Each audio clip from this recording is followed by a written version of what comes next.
खरं तर दूध प्यावं आणि ते आरोग्याला आपल्या पौष्टिक असतं असं आपण नेहमी ऐकतो आणि बोलतो देखील. परंतु गाढवाचं दूध पिल्यानंतर कोणकोणते आजार दूर होतात आणि त्यापासून आपल्याला कोणते फायदे होतात या बाबतीमध्ये आपण अलीकडच्या काळामध्ये बरंच वाचलेलं आहे. आज खरं तर या मामांची भेट झाली. गल्लीमध्ये नांदेड शहरामध्ये वेगवेगळ्या ठिकाणी फिरून गाढवाचं दूध किती पौष्टिक आहे आणि ते का पिलं पाहिजे हे ते सांगतायत आणि दूध देखील विकत आहेत. अतिशय गोंडस गाढव त्यांच्यासोबत आहे. त्यांची आज आपण खरं तर ही दूध खरंच कशा पद्धतीने पौष्टिक असतं या संदर्भात चर्चा करणार आहोत. मामा हे कधीपासून विकता दूध तुम्ही? हे आमच्या वडिलांपासून विकता साहेब. बरं.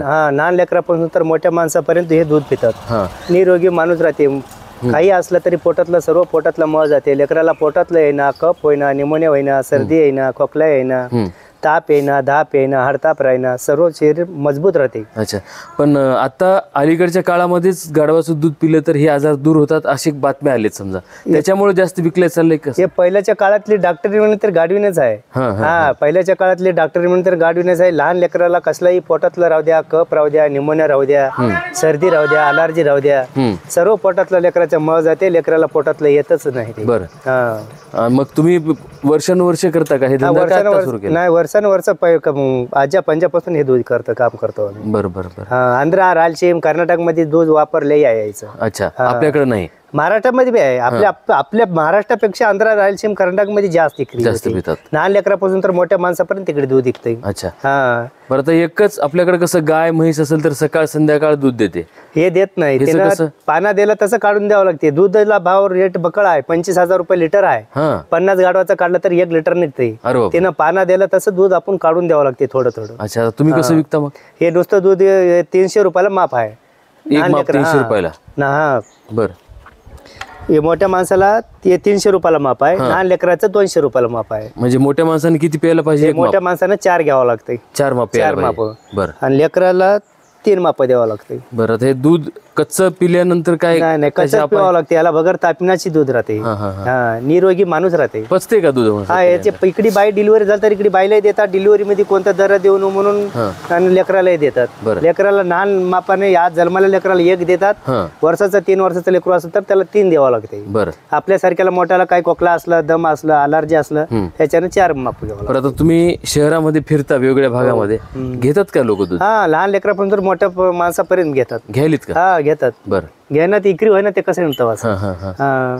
आता तुम्ही जसं म्हणले महाराष्ट्रामध्ये याचं प्रमाण कमी आहे पिणाऱ्याचं. नाही, महाराष्ट्र, आंध्रा, रायलसीम, कर्नाटक मध्ये म्हणजे तिकडे लहान लेकरापासून मोठ्या माणसापर्यंत तिकडे दूध घेतात. तिकडे आपल्या महाराष्ट्रामध्ये पहिल्याच्या काळातली डॉक्टर हेच आहे. पुराणी ज्या माणसं राहतात ते त्याला सगळं अनुभव आहे. आताच्या माणसाला काय आहे की आता काय कोणी त्याचं लई कदर करणार. आता गाडींचं दूध तुमच्यासारखी आमच्यासारखी कोणी सांगले गाडींचं दूध पाजवा लेकराला म्हणले की किती बी लेकराला पोटातलं राहू द्या, त्याला कप राहू द्या, 5-10 मिनिटांमध्ये लेकराचं पोटातलं कमी होऊन जातं. शिकले सवरलेल्या लोकांचा याच्यावर विश्वास असते ना. त्यांना आता युट्यूबला बघतात, पेपरला बघतात, टीव्हीला बघतात, ते सगळ्याला जाणीव ह्या दुधाचं.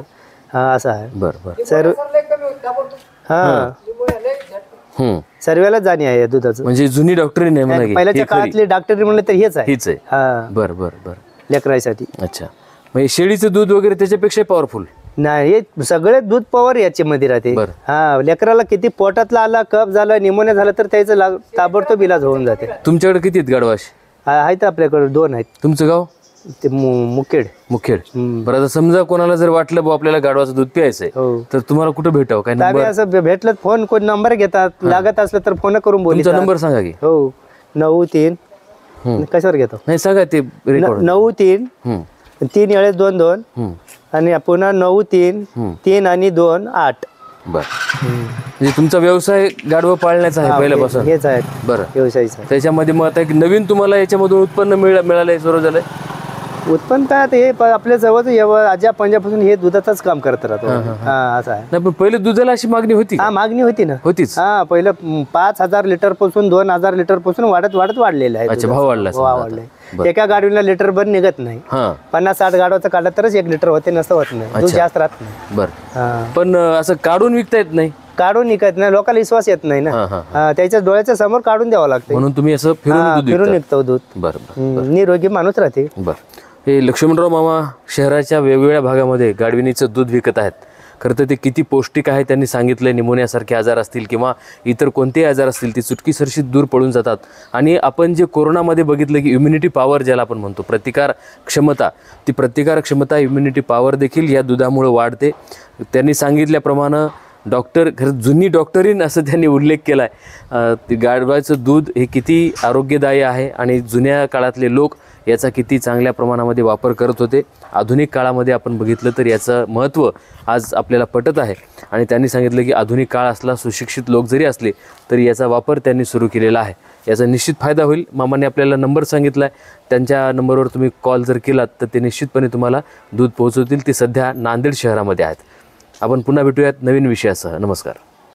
दूध घ्या, गाढविणीचं दूध. पोटातलं येईना, कफ होईना, निमोनिया होईना, सर्दी होईना, खोकला येईना, दम येईना, धाप येईना, गाढविणीचं दूध.